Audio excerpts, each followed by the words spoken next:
चीन के साथ सीमा पर जारी तनाव के बीच रक्षा मंत्री राजनाथ सिंह ने आज संसद में बयान दिया है। उन्होंने कहा कि एलएसी पर अभी हालात तनावपूर्ण हैं।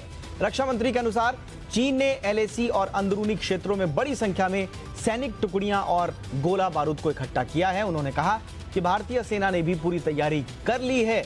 रक्षा मंत्री ने यह भी कहा कि इस सीमा विवाद का समाधान शांतिपूर्ण तरीके से निकालने पर जोर देना चाहिए। चीन की सीमा का प्रश्न अभी तक अनरिजॉल्व्ड है। भारत और चाइना की बाउंड्री का कस्टमरी और ट्रेडिशनल अलाइनमेंट चाइना नहीं मानता है।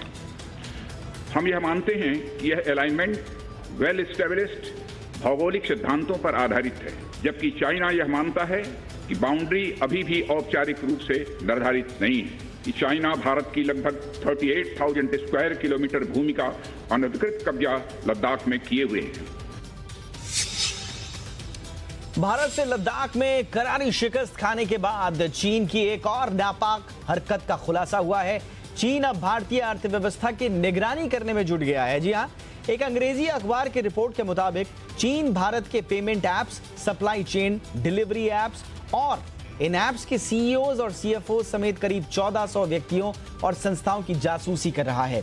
रिपोर्ट में बताया गया है कि चीन की नजर भारतीय रेलवे के साथ इंटर्नशिप करने वाली एक इंजीनियरिंग छात्र से लेकर पूरे स्पेक्ट्रम को कवर करने वाली कम से कम 1400 संस्थाओं पर है। चीन पर चर्चा की मांग को लेकर कांग्रेस के सांसदों ने लोकसभा से वॉकआउट किया।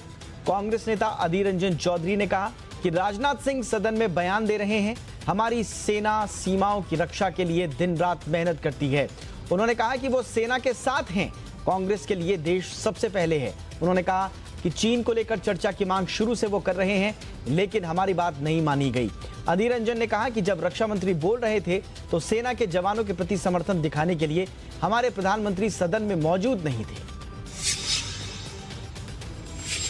राज्यसभा सांसद और अभिनेत्री जया बच्चन ने भोजपुरी अभिनेता और गोरखपुर से सांसद रवि किशन पर संसद में निशाना साधा। जया बच्चन ने रवि किशन का नाम लिए बिना कहा कि बॉलीवुड को बदनाम किया जा रहा है। जया बच्चन ने ड्रग्स मामले पर आ रहे बयानों से बॉलीवुड की बदनामी को लेकर चिंता जाहिर की। उन्होंने रवि किशन को सोमवार को जो उन्होंने बयान दिया था उसका बयान का जवाब देते हुए कहा कि लोग बॉलीवुड को बदनाम करने की कोशिश कर रहे हैं। उन्होंने कहा कि कुछ लोग ऐसे हैं जो जिस थाली में खाते हैं उसी में छेद करते हैं। Sir, people who is from the industry against, I'm not taking a name, against the film industry, it's a shame. जिस थाली में खाते हैं उसमें छेद करते हैं, गलत बात है। I need the protection, the industry needs the protection and support of the government. संसद के शून्यकाल में जया बच्चन का बॉलीवुड को लेकर दिया गया बयान तूल पकड़ता जा रहा है। जया बच्चन के बयान पर रवि किशन और कंगना रनौत ने पलटवार किया है। रवि किशन ने कहा कि उन्हें जया बच्चन से ये उम्मीद नहीं थी। रवि किशन ने कहा कि जया जी ने मेरा बयान सुना ही नहीं। उन्होंने कहा कि फिल्म इंडस्ट्री को एक प्लान के तहत खत्म किया जा रहा है। उन्होंने कहा कि हमें इस इंडस्ट्री को बचाना है। इस बीच कंगना ने ट्वीट कर कहा कि अगर मेरी जगह आपकी बेटी श्वेता के साथ मारपीट होती, नशा दिया जाता, छेड़छाड़ की जाती, तब भी आप यही बात कहेंगी क्या? कंगना ने लिखा है कि हमारे लिए भी करुणा दिखाएं। बिहार में विधानसभा चुनाव से पहले योजनाओं के शिलान्यास और उद्घाटन का सिलसिला लगातार जारी है। इसी कड़ी में आज प्रधानमंत्री नरेंद्र मोदी ने बिहार में शहरी इंफ्रा से जुड़े 7 महत्वपूर्ण प्रोजेक्ट्स का उद्घाटन और शिलान्यास किया। प्रधानमंत्री नरेंद्र मोदी ने इन योजनाओं का शिलान्यास और उद्घाटन वीडियो कॉन्फ्रेंसिंग के जरिए किया।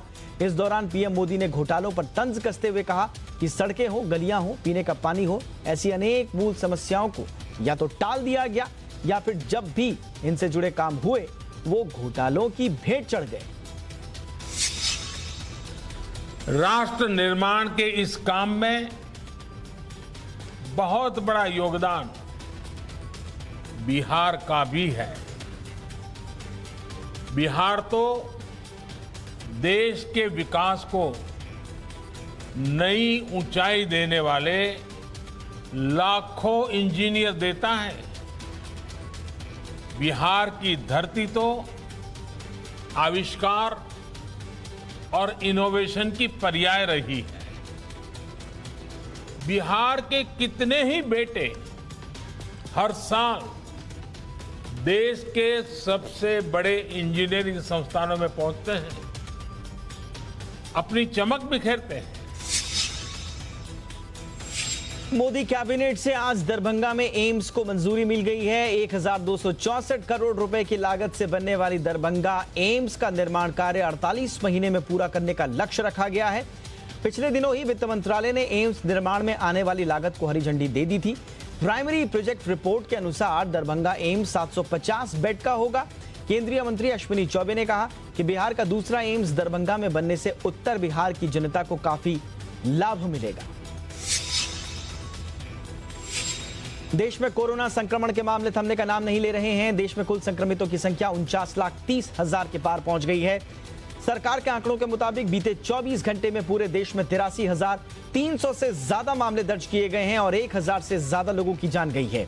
इसके बाद कोरोना से होने वाली मौतों का आंकड़ा 80,000 के पार निकल गया है। अच्छी बात यह है कि अब तक 38,59,000 से ज्यादा लोग कोरोना से जंग जीत चुके हैं। अगर देश की रिकवरी रेट की बात करें तो वो 78% के करीब है और कोरोना के कारण जो मृत्यु दर है वो 2% से नीचे यानी कि 1.67% है। दिल्ली में भी कोरोना के मामलों में उतार चढ़ाव का सिलसिला जारी है। बीते 24 घंटे के भीतर यहां पर कोरोना के 3,229 नए मामले सामने आए हैं। इसी के साथ राजधानी में कुल संक्रमितों की संख्या 2,20,000 से ज्यादा हो गई है। कोरोना में जो मरने वालों की संख्या है वो बढ़कर 4,700 के पार पहुंच गई है। पिछले 5 दिनों में राजधानी में लगातार 4,000 के करीब नए मामले सामने आए हैं। इसी बीच दिल्ली के उप मुख्यमंत्री मनीष सिसोदिया भी कोरोना संक्रमित हुए हैं। इसकी जानकारी उन्होंने खुद ट्वीट कर दी। देश में कोरोना के मामलों में महाराष्ट्र नंबर 1 है और शहरों के लिहाज से देश की आर्थिक राजधानी मुंबई पहले नंबर पर आती है। इसे देखते हुए राज्य सरकार ने माय फैमिली माय रिस्पॉन्सिबिलिटी यानी कि मेरा परिवार मेरी जिम्मेदारी नाम से एक अभियान शुरुआत की है। आज इस अभियान की शुरुआत मुंबई से हुई है। राज्य सरकार के इस अभियान में जिले के जनप्रतिनिधि और वॉलंटियर्स जुड़ेंगे। अभियान का पहला चरण आज यानी कि 15 सितंबर से 10 अक्टूबर तक चलेगा और दूसरा चरण होगा 12 अक्टूबर से 24 अक्टूबर तक।